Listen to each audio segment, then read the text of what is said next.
Здравствуйте! С вами журналист Олег Желнин и телепрограмма «Точка взаимодействия». Эту телепрограмму мы посвятили встрече главы Республики Саха-Якутия Айсена Сергеевича Николаева с журналистами Якутии. Встреча журналистов продолжалась практически 2,5 часа. Мы составили подборку вопросов журналистов. Айсен Сергеевич высказал свое мнение. Информационное агентство «Сахалаев». Пожалуйста, Татьяна Бурцева, ваш вопрос. Вот эта трагедия в Чумане, которая произошла, которая поразила не только всю республику, но и страну.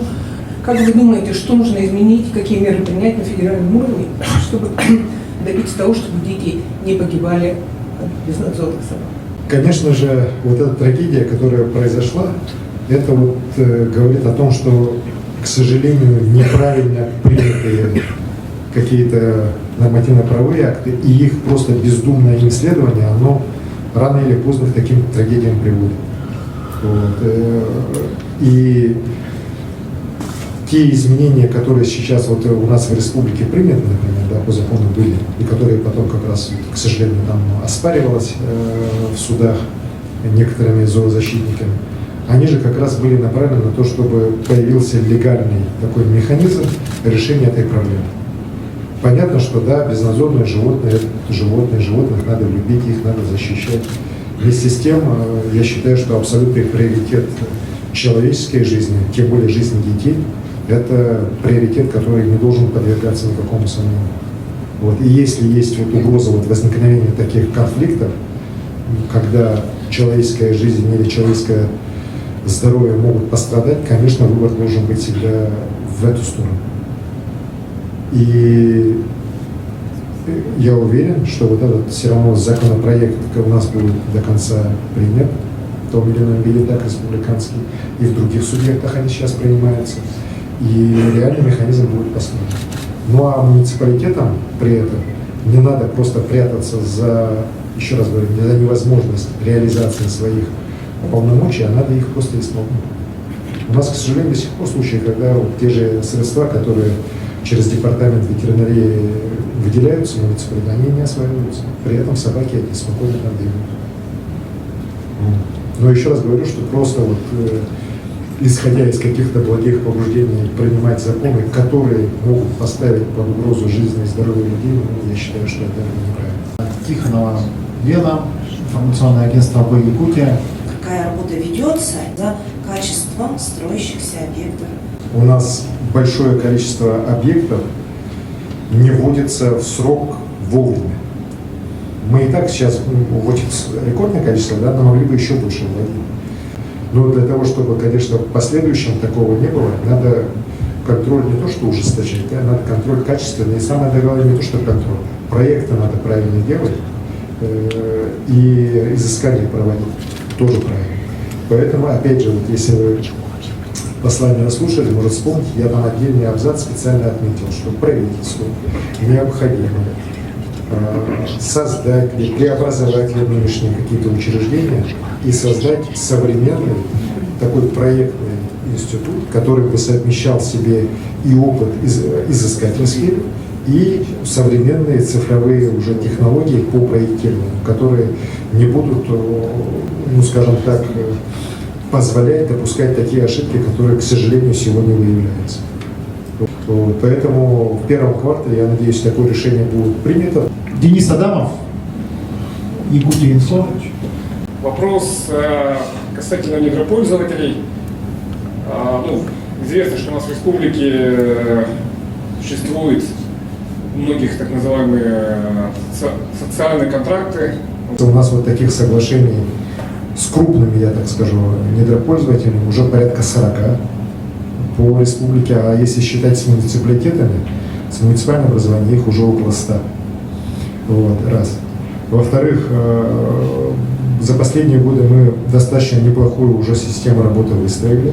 Они у нас на постоянной основе. Вот та же Эльга, тот же Нордголд, та же Роснефть и другие компании, они уже работают на основании этих соглашений на постоянной основе.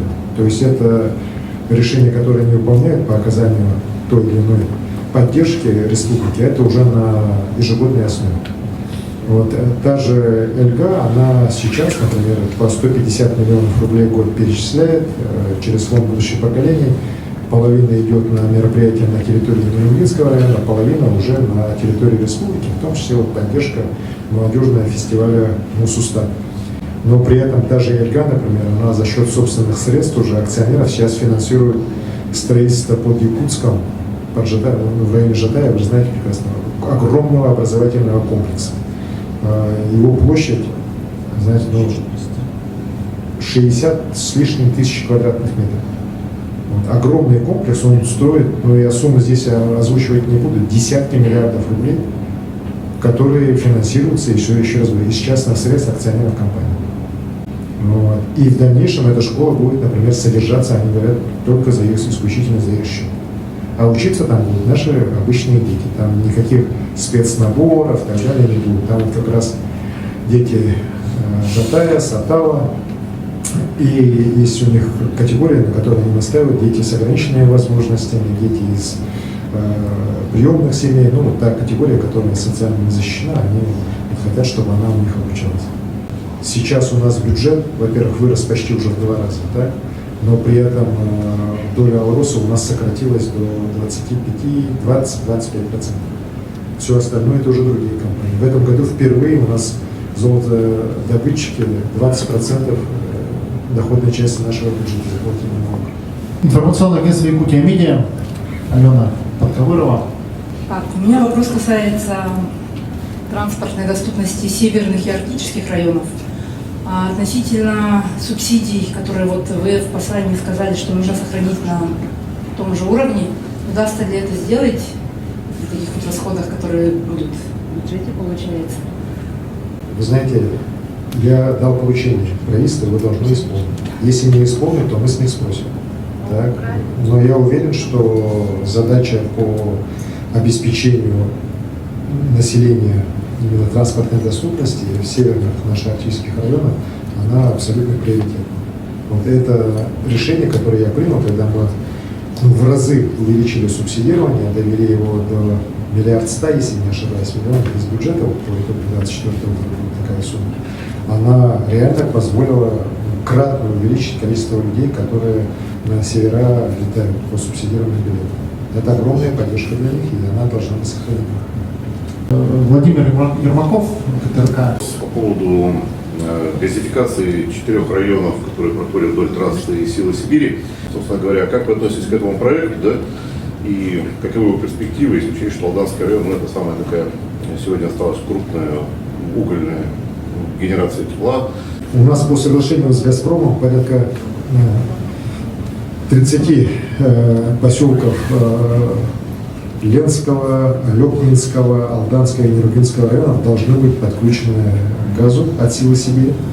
Работа эта идет, но сейчас идет строительство вот этих как раз межпоселковых газопроводов, установок подготовки, АГРС строится несколько, да. В следующем году уже в населенные пункты Ленского района в 3 и Вингру Нерубинского района уже газ придет уже до котельных, до жилых домов. Вот. Что касается Алданского района, то у нас активно эта работа 25-26 год. В 26 году уже котельная Алдана, уже газ должен быть подан. Вот. Графики есть, работа у нас Сахатранснефтегаз выполняет как региональный оператор газификации по соглашению с «Газпромом». Ну, на постоянном у меня контроле вопрос находится. Буквально вчера вечером мы совещание как раз по Сахатранснефтегазу делали, планы 25-го года, они не меняются. Хотя, конечно, у «Газпрома» там есть целые вопросы глобальные, так, но сказать, что вот этот проект там уходит вправо там, на несколько лет, то это точно нет. Ирина Ивановна Гоголева, руководитель филиала ГТРК. Как сейчас развивается Северный морской путь и какое участие принимает в нем Якутия? Что касается Северного морского пути, конечно же, это важнейший проект нашей страны. В этом году уже порядка 40 миллионов тонн по нему будет провезено. Есть планы дальше увеличивать до 100, до 200 миллионов тонн провоз по Северному пути. Что касается береговой инфраструктуры, то здесь, конечно же, мы играем очень важную роль, потому что между Диксоном, скажем так, и Певеком, это расстояние почти 3500 километров только по морю, да, ну, крупных портов нету, кроме нашего Тикси. Вот, и поэтому сейчас предлагается вот агломерация Тикси-Найба со строительством глубоководного порта в Найбе. И в Тикси должна быть построена такая, знаете, база, аварийно-спасательная база флота, в том числе и с отделением ФМБА, вот Федеральное медико-биологического агентства, всех других соответствующих служб. Вот буквально вчера мы на комиссии по развитию Арктики в Ламберге Чилиса очень активно рассматривали вопрос участия министра МЧС Куренкова, других федеральных министерств ведомств. Конечно, средств в бюджете не хватает, но мы уверены, что в ближайшую пятилетку этот проект должен быть реализован. И реально там крупный аварийно-спасательный центр с медико-биологическим агентством, также отделением, он должен быть построен. И это реально тоже очень нужно для Северного пути. Ну и в целом, конечно же, я считаю, что и с точки зрения доставки грузов, логистики северного завоза, для Якутии это будет тоже очень серьезное положительное значение. Информационное агентство ТАСС «Дальний Восток», на эту сторону. Юлия Бочкарева, пожалуйста, ваш вопрос. В 2028 году планируется реализовать проект в Усть-Куйге, проект атомной станции, первой наземной в мире. Хотелось бы узнать, именно до этого времени планирует ли Якутия готовить кадры и в целом для развития данной отрасли, что планируется делать в регионе? Да, мы строим уже атомную станцию, да, мы уже готовим для нее кадры. У нас ребята учатся в филиале МФТИ в Обнинске. У нас в Северо-Восточном федеральном университете мы открыли ряд таких специальностей под атомную станцию. Мы и в дальнейшем будем детей туда направлять и готовить, потому что, конечно, потребность в кадрах там десятки, сотни людей, которые там будут работать на этой атомной станции. Что касается сроков, мы предполагали сначала, что будет 28 год, но тогда рассматривался вариант маленькой станции на 50 мегаватт. Вот в результате той работы, которую на Сурасатом провели за последний год-два, принято принципиальное решение, что нужно строить атомную станцию с 2 реакторами на 110 мегаватт. Ну и, соответственно, на той же площадке, там никаких там переносов и так далее площадок не будет. Но просто так, как это уже время, ну, наверное, вот все-таки 30-й год. Полную версию вы можете посмотреть на сайте Округ ТВ. С вами был журналист Олег Желнин. До скорых встреч!